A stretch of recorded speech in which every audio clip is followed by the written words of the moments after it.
Ukraine जंग खत्म होने की बजाय अब और ज्यादा तेज होती दिखाई दे रही है और अब खबर आ रही है कि किम जोंग उन सबसे घातक मिसाइलों से यूक्रेन पर हमला करने जा रहे हैं। खबर तो यह भी आ चुकी है कि यूक्रेन ने रूस के कुर्स्क में जिन इलाकों पर कब्जा किया, उन इलाकों पर उत्तर कोरिया के सैनिक अब यूक्रेनी सैनिकों पर हमला करने जा रहे हैं। इधर जेलेंस्की ने अब नेटो पर भड़कते हुए यहां तक कह दिया है कि पुतिन और किम के खौफ से नेटो की बोलती बंद हो गई है।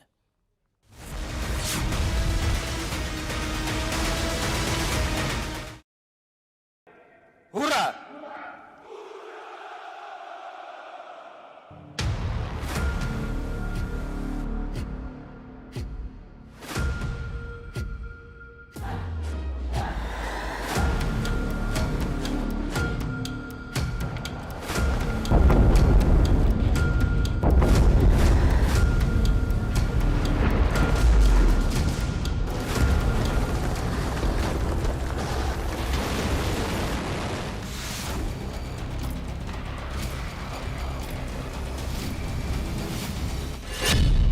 पुतिन और किम का ऑपरेशन कुर्स्क शुरू। पिछले 3 महीनों से अचानक रूस के राष्ट्रपति पुतिन और उत्तर कोरिया के सुप्रीम लीडर किम के तेवर यूक्रेन जंग को लेकर पूरी तरह से बदल चुके हैं। अब पूरी दुनिया जान चुकी है कि उत्तर कोरिया के 10 से 12,000 सैनिक रूस की तरफ से जंग करने के लिए उतर चुके हैं। आज हम आपको ये दिखाने जा रहे हैं कि कैसे पुतिन ने किम को मोहरा बनाकर जेलेंस्की के यूक्रेन का कुर्स्क से सफाया करना शुरू कर दिया है। पहले आप 3 तस्वीरों से ये जान लीजिए कि पुतिन ने रूसी इलाके कुर्स्क से ही यूक्रेनी सेना पर उत्तर कोरिया के सैनिकों से हमला करवाना क्यों तय किया है।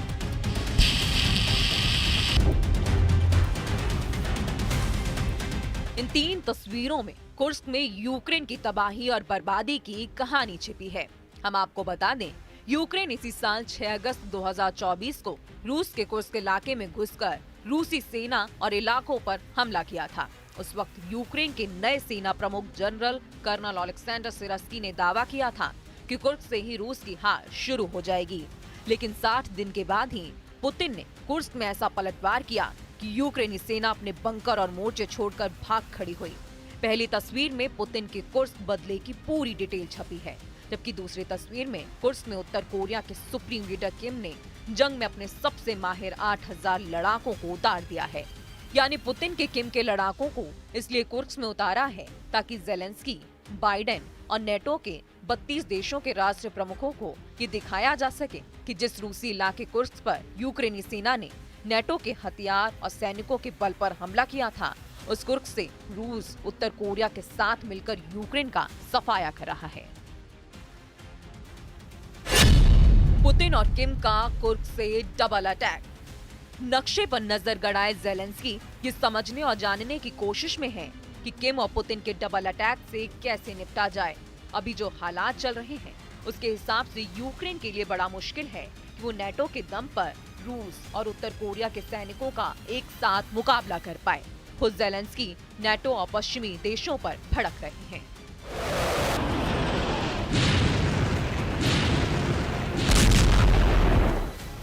इस वीडियो में जेलेंस्की ने दक्षिण कोरियाई टीवी चैनल KBS पर भड़कते हुए कहा है कि उत्तर कोरियाई सैनिकों ने अभी तक युद्ध में भाग नहीं लिया है, लेकिन उन्हें उम्मीद है वे ऐसा करेंगे और ये महीनों में नहीं दिनों में होगा।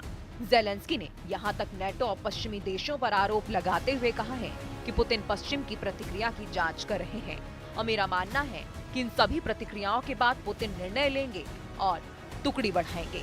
पुतिन के इस प्लान के खिलाफ पश्चिम की प्रतिक्रिया एकदम शून्य है। The voice of Western partners, the voice of Global South and China is not so loud as it has to be now about North Korean contingent on the territory of Russia. I think it's very dangerous. It opens the new page in this war. Putin और किम के plan से Zelensky बुरी तरह से घबरा गए हैं। हालात ये हो गए हैं कि जेलेंस्की को लग रहा है कि रूस के जिस कुर्स्क में उसके सैनिकों ने 400 वर्ग मील और 100 रूसी गांवों पर कब्जा किया है, उन इलाकों में अब रूसी सेना उत्तर कोरिया के खूंखार सैनिकों के साथ मिलकर हमला कर देगी और ऐसे हालात में यूक्रेन के सैनिकों के सामने सिर्फ एक रास्ता बचेगा, वो है रूस के कुर्स्क से मैदान छोड़कर भागो। इधर उत्तर कोरिया के supreme leader Kim Jong Un ने पूर्वी तट से समुद्र की ओर इंटरकॉन्टिनेंटल बैलिस्टिक मिसाइल दागी है, जिससे दक्षिण कोरिया के साथ साथ यूक्रेन के भी होश उड़ गए हैं। उत्तर कोरिया ने मिसाइल ऐसे वक्त में दागी है जब दक्षिण कोरिया के साथ उसके संबंधों में तनाव है और उसने काफी आक्रामक रुख अपनाया हुआ है। इस परीक्षण के बाद उत्तर कोरिया के नेता किम जोंग उन ने कहा है कि देश ने परमाणु हथियारों के इस्तेमाल के लिए एक मजबूत स्थिति हासिल कर ली है। किम का इशारा यूक्रेन और दक्षिण कोरिया दोनों के लिए था। वहीं दूसरी तरफ ये खबर भी है कि दक्षिण कोरिया के कम से कम 3 जनरल इस वक्त रूस के पूर्वी इलाके में पहुंच चुके हैं। यूक्रेन की खुफिया एजेंसी ने दावा किया है कि उत्तर कोरिया के 3 टॉप जनरल रूस की तरफ से जंग करने के लिए रूस पहुंच चुके हैं। यूक्रेन की रक्षा खुफिया एजेंसी ने 24 अक्टूबर को टेलीग्राम पर बयान देते हुए कहा है कि उत्तर कोरिया के 3 जनरल और 500 अफसर रूस पहुंच चुके हैं या फिर पहुंचने वाले हैं। वहीं उत्तर कोरिया का कट्टर दुश्मन दक्षिण कोरिया की खुफिया एजेंसी का दावा है रूस में 12,000 उत्तर कोरियाई सैनिक पहुंच चुके हैं। वहीं अमेरिका और पश्चिम देशों का अनुमान है कि रूस में कम से कम 3,000 उत्तर कोरियाई सैनिक पहुंच चुके हैं। जापान के क्योडो न्यूज ने भी 24 अक्टूबर को दावा किया है कि उसे यूक्रेनी सैन्य खुफिया इकाई से पता चला लगभग 2,000 उत्तर कोरियाई सैनिक यूक्रेनी सीमा के पास पश्चिमी रूस में तैनात किए जा चुके हैं। We believe that the DPRK has sent approximately 10,000 soldiers in total to train in eastern Russia, and that these troops will probably augment Russian forces near Ukraine over the next several weeks. A portion of those soldiers have already moved closer to Ukraine towards Russia's Kursk Oblast near the border with Ukraine, approximately a couple thousand, with a smaller number already present in the Kursk region.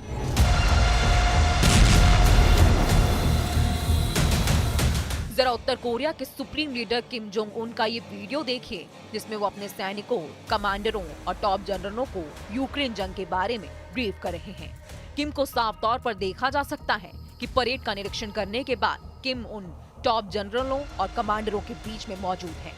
रूस की तरफ से Ukraine से जंग करने के लिए निकल चुके हैं। किम एक टेबल पर नक्शे पर अपने टॉप जनरलों को कुछ समझा रहे हैं। दावा किया जा रहा है कि किम जोंग उन वही प्लान अपने कमांडर्स और जनरलों को समझा रहे हैं जो प्लान पुतिन ने किम को बताया था।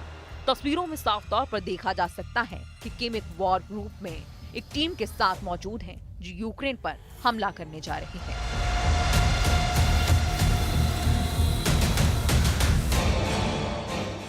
गुप्तड्डे पर यूक्रेन पर हमले की तैयारी।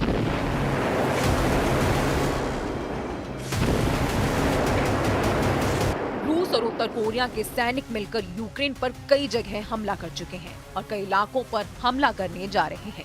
खबरों के मुताबिक रूसी उप रक्षा मंत्री यूनुस बेग येवगोरोव को उत्तर कोरियाई के कमांडर और सैनिकों के साथ प्लान बनाने को कहा गया है। उत्तर कोरिया के सैनिकों को रूसी सर्दियों के कपड़े, बिस्तर, गोला बारूद दिए गए हैं। यूक्रेन ने भी दावा किया है कि पहली उत्तर कोरियाई इकाइयां कुर्स्क के रूसी क्षेत्र में अग्रिम पंक्ति पर पहुंच चुकी है। Ескалації російської агресії проти України, велика загроза її масштабування та виходу за теперішні межі та par la Russie de ce conflit vers l'Asie. Mais si je puis dire, ce serait la confirmation que la Russie de Vladimir Poutine peine terriblement à percer les défenses et la résistance ukrainiennes. रूस Ukraine की जमीन पर कब्जा करेगा और कब्जाई जमीन पर उत्तर Korea के नागरिक बसाए जाएंगे। किम को अच्छी तरह से पता है कि यूक्रेन के जिन इलाकों पर रूस कब्जा कर रहा है वहां गेहूं के साथ साथ कई फसलों की बम्पर पैदावार होती है। इसलिए रूस ने उत्तर कोरिया से कहा कि हम यूक्रेन के डोनेस्क और लुहांस्क पर कब्जा करने जा रहे हैं। अब आप उत्तर कोरिया के नागरिकों को डोनेस्क और लुहांस्क में बसा दें, इससे पुतिन को ये फायदा होगा कि उसे कब्जा बनाए रखने के लिए डोनेस्क और लुहांस्क में अपने सैनिकों की बहुत कम जरूरत रह जाएगी और तानाशाह किम को यूक्रेन का उपजाऊ इलाका भी मिल जाएगा। यानी अब रूस यूक्रेन के डोनेस्क और लुहांस्क पर कब्जा करेगा और मौज उड़ाएंगे उत्तर कोरिया के नागरिक। 우크라이나의 평화 회복과 재건을 위한 양국의 공동 노력도 강화해 나아가기로 했습니다. 우리 정부는 지난해 우크라이나 평화 연대 이니셔티브를 발표한 바 있습니다. इस वक्त यूक्रेन के साथ साथ अमेरिका और नेटो के 32 देश पूरी तरह से बौखला गए हैं। पुतिन और किम का एक साथ जंग में उतरना यूक्रेन जंग को तीसरे विश्व युद्ध में धकेल चुका है। हैरानी की बात तो ये है, जंग को लेकर तानाशाह किम जोंग उन में जबरदस्त जोश दिखाई दे रहा है। जरा ये ताजी तस्वीरें देखिए। उत्तर कोरियाई के supreme leader Kim Jong Un ने घातक मिसाइल अड्डों का दौरा किया और दावा किया है कि अमेरिकी खतरे को देखते हुए उत्तर कोरिया अपनी सभी तरह की मिसाइलों को युद्ध में उतारने के लिए तैयार कर रहा है। किम ने यहाँ तक संकेत दे दिए हैं कि उन्हें आने वाले दिनों में परमाणु जंग का खतरा नजर आ रहा है। तानाशाह किम की इन ताजा तस्वीरों को देखने के बाद से अमेरिका और दक्षिण कोरिया काफी ज्यादा खौफ में आ चुके हैं। सुप्रीम पावर रूस के साथ उत्तर कोरिया का यूक्रेन जंग में कूदना न सिर्फ यूक्रेन बल्कि दक्षिण कोरिया, अमेरिका और नेटो के लिए सीधा खतरा बन गया है। अमेरिकी रक्षा सचिव लॉयड ऑस्टिन ने भी उत्तर कोरिया को वास्तविक और गंभीर खतरा मानने को मजबूर हो गए हैं।